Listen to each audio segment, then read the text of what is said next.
이 사건은 그 이탈리아 그 일간지에 신문에 그대로 나온 거예요. 실화한 내용인데. 근데 그 트라이던트 호텔에 딱 들어갔는데 마침 그 이탈리아 요리사가 거기서 요리하다가 이 태국인들이 딱 들어오니까 총독 들어왔잖아요. 놀라가지고 그것은 그게 빠져나온 거예요. 근데 이 이탈리아 요리사가 이름이 란타치라는 사람이에요. 란타치 사람인데 딱 빠져나왔고 딱 나왔는데 보니까 자기 아내하고 생후 6개월 된 딸이 그 호텔에 묵고 있는 거였어요. 그래서 자기는 빠져나왔지. 근데 아내하고 딸은 그 안에 붙잡혀 있지. 인질로 잡혀있는 상황이에요. 지금 있고. 그리고 그냥 그 정부군하고 이 태국인들하고 막 치열한 공방전이 벌어지고 막 배치 상황이 있고. 그래서 얼마나 가슴이 아팠겠습니까. 근데 이제 그 호텔 안에 그 아내가 셀폰이 있으니까 셀폰을 전화 건 거예요. 전화 걸면서 여보 지금 이 딸 아이 먹을 분유가 없다고 지금 전화가 온 거예요. 그러니까 이 란타치 이 사람이 그걸 딱 듣는 순간 지금 아내도 지금 유면체했지만 자기 딸이 지금 분유가 없어갖고 지금 유면체 있는 거 아닙니까? 그래가지고 이 지금 이 대치상 속에서 지금 이 사람이 그 호텔 안으로 자기 배에 들어가는 거예요. 만약에 걸렸다면 이 태권들은 어떻게 되겠습니까? 무차별 그냥 쏘지 않겠습니까? 근데도 이 란타치 이 사람은요 그냥 이 감시를 피해가지고 그냥 자기 들어간 거예요. 자기 들어간 거예요. 하고 이제 셀폰을 연락해가지고 아내가 있는 방에 들어가서 분유를 이제 주고 아이를 이제 해주고. 그러면서 이제 이 정부군이 이제 이 군인이 이제 그 테러 막 싸워가지고 진압을 했죠. 그러면서 이제 그 가족도 무사히 이제 빠져나온 거예요. 구조되고 나오는데 그때 이 란타치 씨 이 사람이 한 얘기가 있습니다. 기자가 물었겠죠. 어떻게 들어갈 수 있었느냐 했더니 호텔 안에 지금 인질 잡혀있는 아내하고 생후 6개월 된 딸을 생각하면 저는 못할 것이 없었습니다. 그리고 특히 내 딸이 분유가 없다는 얘기를 듣고서 저는 태몽도 무섭지 않았습니다. 이게 바로 부모의 마음인 거예요. 진짜 자기 목숨은 아까워하지 않고 어떻게 하면 이 자식을 살릴까 하면서 이 총도 두렵지 않고 태몽도 무섭지 않은 그 상황에서 뛰어들어가는 그 부모의 이 사랑, 이 희생자 사랑 아닙니까? 그 사랑을 우리 공경해야죠. 여러분, 오늘은 이제 마더스데이예요. 한국에서 5월 8일이 이제 어버이주일이잖아요. 그렇죠? 여러분, 1년에 한 번씩 어버이주일 5월 8일날, 그리고 이 마더스데이 5월 둘째 주, 이날 기억해가지고 그 부모님의 그 어머니의 그 사랑을 한번 이렇게 박수 주고, 맛있는 거 사주고, 선물을 해주고, 이것을 끝나는 게 아니라는 거예요. 이런 어머니의 사랑이 부모 사랑은 1년 내내 해주는 거예요. 이런 헌신적인 사랑, 희생적인 사랑, 이런 사랑 앞에 우리가 어떻게 1년에 한 번씩 생생내가면서 박수를 주면서 이룰 수 있겠습니까? 1년 내내 하나님의 그 부모에 대한 사랑과 이 공경을 쏟아 넣어도 부족하죠. 그 사랑 앞에서는.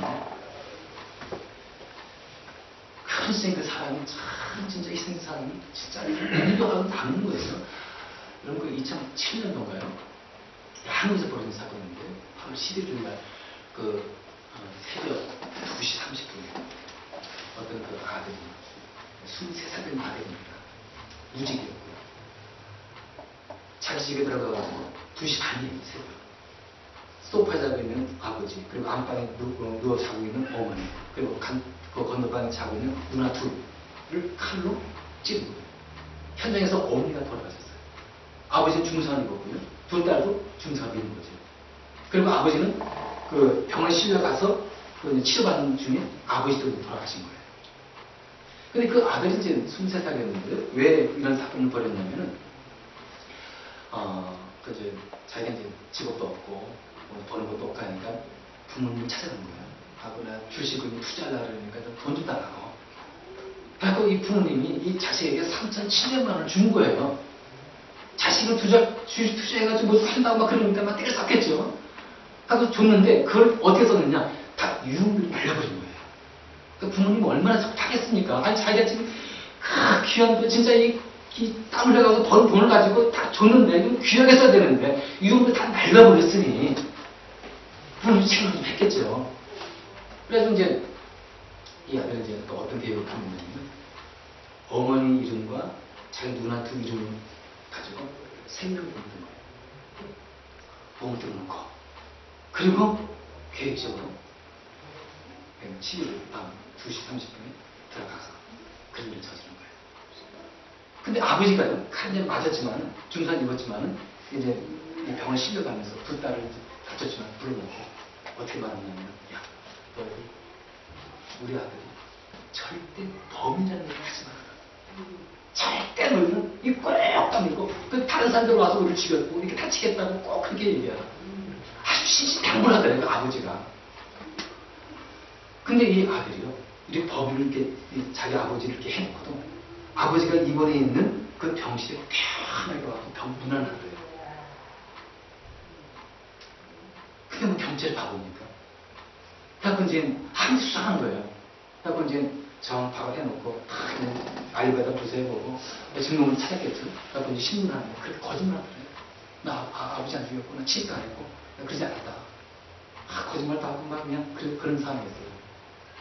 근데 이제 재판이 벌어진 겁니다. 재판이 벌어져서 이제 이제 선고를 내는데요.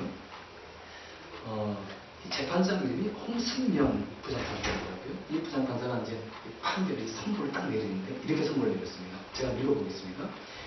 피고에게 흉기를 찔려 죽어가면서도 피고의 범행을 덮어주려 했던 아버지의 사랑, 누나들 역시 피고의 성처를 바라는 탄원을 낸 점, 전과가 없고 뒤늦게 남아 범행에 대해 참여한 점을 참작해 존속 살해 및 살인 미수 혐의로 구속 기소된 이 씨에게, 여기 성이 이 씨네요,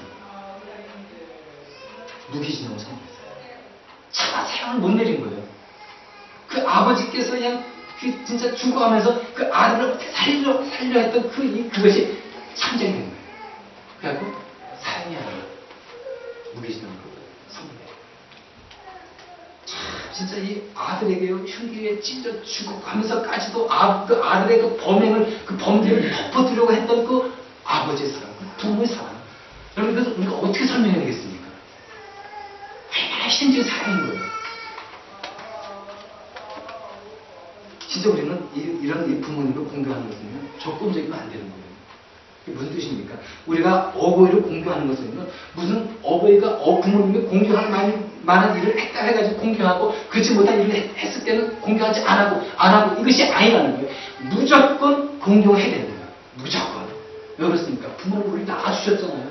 우리 길러주셨잖아요. 다양한 사람을 우리를 뒷바라지 주셨잖아요. 그러나 이 부모 공경은 우리가 힘써 행하지 않으면 참 쉽지 않아요. 여러분 지금 우리가 지금 여기 살고 있지만 우리 부모님을 사랑하고 공경하고 어떻게 잘해주려고 해드리는 게 그때도 됩니까? 마음뿐이잖아요. 마음뿐. 어떻게 좀 잘해주고 싶고